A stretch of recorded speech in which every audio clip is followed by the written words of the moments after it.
Molly, when you were reading those WhatsApp messages, what was going through your head?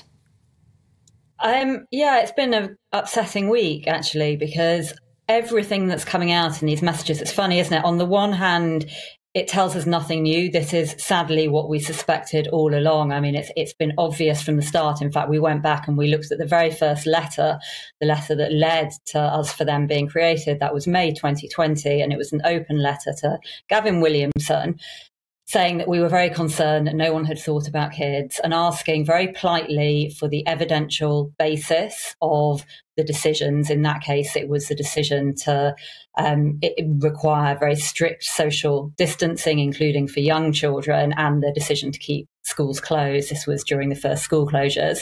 So where's the evidential basis? And have you thought about harms? Please, can you tell us that someone in your government has considered harms to children? Because locking children out of school, depriving them of play, is going to harm them. Any parent could have told you that.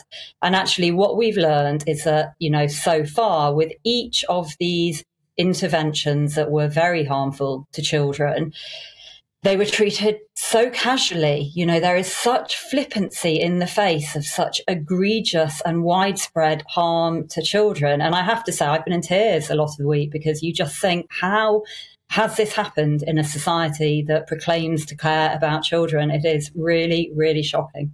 Molly, I wondered, I thought it was quite extraordinary, some of the messages that were going between Matt Hancock and Gavin Williamson as the Education Secretary at the time, where there seemed to be an indulgence in ministerial turf wars, seemed to be what was going on there. I just wondered whether or not you were in any way reassured by the fact that Gavin Williamson, as the Education Secretary, seemed to be trying to resist the lockdowns that Matt Hancock was seeking to impose on schools. Did that at least reassure you that somebody in government was actually trying to speak up for school children and education? Oh, I see that interpretation, Philip, and I would say that is a generous interpretation. Again, we wrote and we have files, and as you'd expect, we are pulling together all of our files to find out exactly what we wrote and to who. We have tens of letters that we and our parents wrote to Gavin. We have threats of legal action. We were so concerned about school closures and about masks. We threatened legal action, I think, a total of 5 times against government. We were universally stonewalled and ignored. And worse than that, actually, we now know we were also spied on, censored and smeared. So for Gavin to stand up and claim that he was a lone voice fighting for children's interests, I'm afraid that just does not chime with our experience. But you did see that in the WhatsApp messages, you did see that, as Philip said, there was a turf war and Gavin was trying to stand up. I think the other thing which I found deeply upsetting as well was decisions were made because of what Nicola Sturgeon was going to do in Scotland rather than what was right. How did you react to that decision? Yeah, I think it was just incredible, wasn't it? Because I remember that very well. It was the summer of 2020 when masks for kids were first required in Scotland.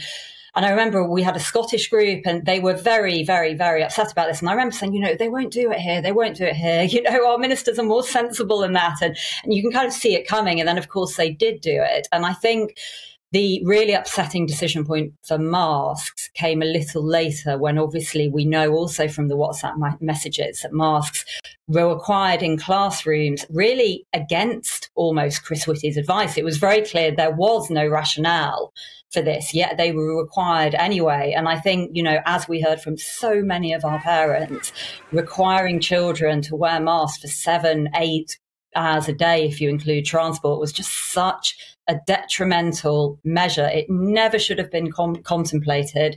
And to think that it was done, following Scotland and because ministers, as you say, Philip, because there was no one really advocating strongly for kids from within the centre of government, is just very, very upsetting to see.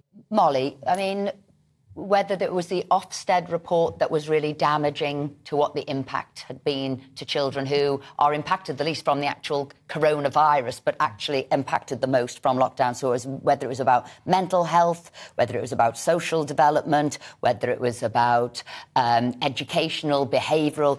Now, I've written an article today about the unruly behaviour at the moment of children. And I'm wondering if that is also down to lockdown, how maybe they could get away with things at home. They weren't concentrating, weren't having to listen. But we're seeing TikTok riots across the schools at the moment, watching bad behaviour elsewhere, but they seem uncontrollable. Do you think these are more issues that are going to come out from lockdown?